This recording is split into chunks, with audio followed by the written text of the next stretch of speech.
Ça a été la poudre aux yeux pour les organisations non gouvernementales, la loi de 90, notamment celle portant sur la liberté d'association. Elle a parlé de liberté d'association sans donner les moyens. Le financement des associations et organisations non gouvernementales alimente les débats au Cameroun depuis l'interdiction définitive sur l'ensemble du territoire national des activités de l'organisation dénommée Réseau des défenseurs des droits humains en Afrique centrale, REDAC en abrégé. Pour la société civile, contrôler le financement de ces organisations, oui. Mais l'État du Cameroun doit d'abord se conformer aux exigences de la communauté internationale en matière de protection de la liberté d'association.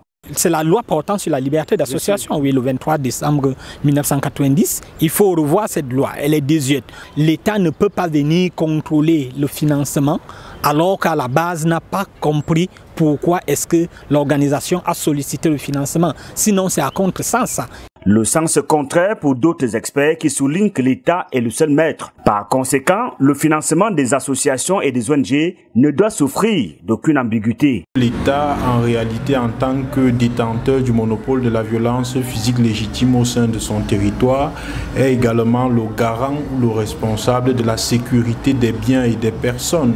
C'est pour ça que l'État devrait veiller justement au financement des ONG, le financement ici entendu par l'apport des ressources financières, matérielles et j'en passe. La grosse crainte étant qu'on se retrouve par exemple dans le blanchiment des capitaux, dans le financement des activités terroristes, parce que si on évoque le cas des ONG qui sont suspendues aujourd'hui, on vous parle quand même de 16 milliards en 2 ans. Et le ministre de l'administration territoriale vous dit justement que les activités de ces ONG ne correspondent pas à un tel montant.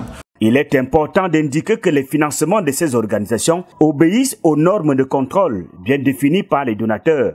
Avant d'arriver à l'obtention d'un financement, les mécanismes sont connus dans les organisations qui ficellent. On procède à un appel d'offres et tous ceux qui ont ces lignes directrices comme activité soumettent leurs projets. Ces projets passent donc en comité et c'est le comité qui statue avant d'allouer cet argent. Le montant ne fait pas problème. L'évidence voudrait que l'État soit le garant de tous les droits et les libertés. Il a par ailleurs le monopole de toute violence en droit et en devoir.